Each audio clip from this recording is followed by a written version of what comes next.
Good morning. I'm Aala, a MHPSS specialist and UNODC consultant, and it's a real pleasure to join you all from Manchester in the UK.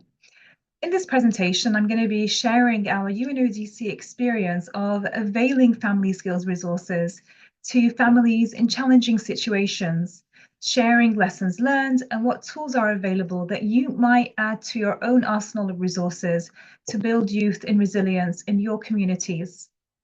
Firstly, resilience in youth really refers to a young person's ability to bounce back from challenging situations while maintaining their psychological well-being and continuing to thrive despite obstacles they might face. Essentially, it's the capacity to cope with tough times and emerge stronger from them. There's no doubt that all youth and their families will experience challenges at one point, and these challenges will look different for every family. Having skills to cope during challenging times is a really essential life skill.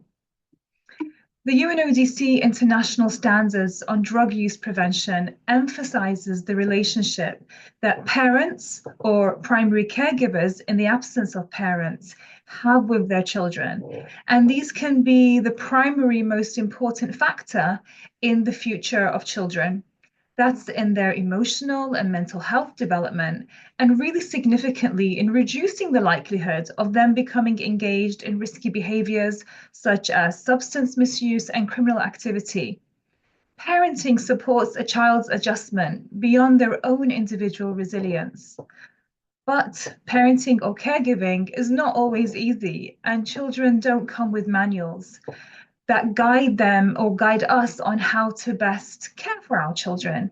And at different times in our children's lives, we might struggle more than others. And caregivers might feel that they're missing the knowledge and the skills to know how best to show up for our children. And this is why all families in all contexts can benefit from family skills resources that aim to strengthen family protective factors like communication, trust, problem solving, conflict resolution. And families that experience parenting under significant stress need these more than ever. Whether the stress is due to living through illness of a family member, whether it's through living through armed conflict, it could be stress due to a challenging divorce, forced displacement, or economic instability. These are all challenging circumstances. And there is clear evidence that family-based interventions in times of crisis lead to stronger resilience among youth. And for this reason at UNODC, we've been developing and implementing family skills open resource information to meet this need, working on really advocating for evidence-based prevention through a global prevention program geared at supporting the Sustainable Developmental Goals of 2030 through the dissemination of evidence-based parenting directed at all families around the world. And we've developed this model of family, multi-level parenting support delivery for families that are living through various stress contexts. And this model has 4 levels of parenting support. And at every level, there'll be a different level of needs that families might have, and also a different level of resources that families might have. And the different levels are addressed at really tackling mental or psychosocial health and are delivered with minimal training by non-specialists. So really easy to incorporate into developmental responses and simple enough to allow really wide and rapid dissemination. I'm going to take you through each of these levels very briefly to show you what tools are available for you to use, because these are all open access tools. Let's start at the bottom. The bottom level of this model are tools that are very low intensity, and this would be available for all adults and children. These are very light tools that can be distributed to all families very easily. For example, at this level here, we have leaflets and videos that can be shared via printing or hand distribution, or simply shared on WhatsApp. They have very basic information, such as how to meet the needs of children during stressful times.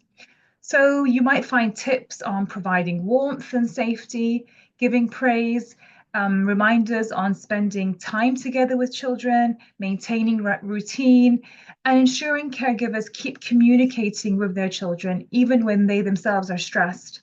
In one project in Syria during the very early stages of the war in 2015, we simply printed these leaflets and disseminated them within bread wrappers, which was the only source of food that families in that war zone were receiving at that time. In other ways, we have also uploaded these leaflets onto a, a vaccine app for refugees. So there are many ways that we can reach families with these tools. And many of these tools we use have been developed by us at UNODC, but also many are collaborative efforts with other agencies, such as the WHO, the University of Oxford, and the Global Initiative on Parenting. And such collaborations really showcase the importance of coordinated efforts across different organizations working towards the same goal of supporting families with evidence-based information. The next level of our model here from the bottom, the tools become more intensive and more detailed than the leaflet. And here we have these light touch self-read packages, which are suitable for areas where in-person reach might be a little bit difficult. And here we've developed an intervention that consists of a parenting booklet and associated discussion group. So here, caregivers receive either of these booklets that demonstrate key skills in a really simple and engaging way, such as building parenting confidence, building caregiver self-regulatory skills, stress management, and how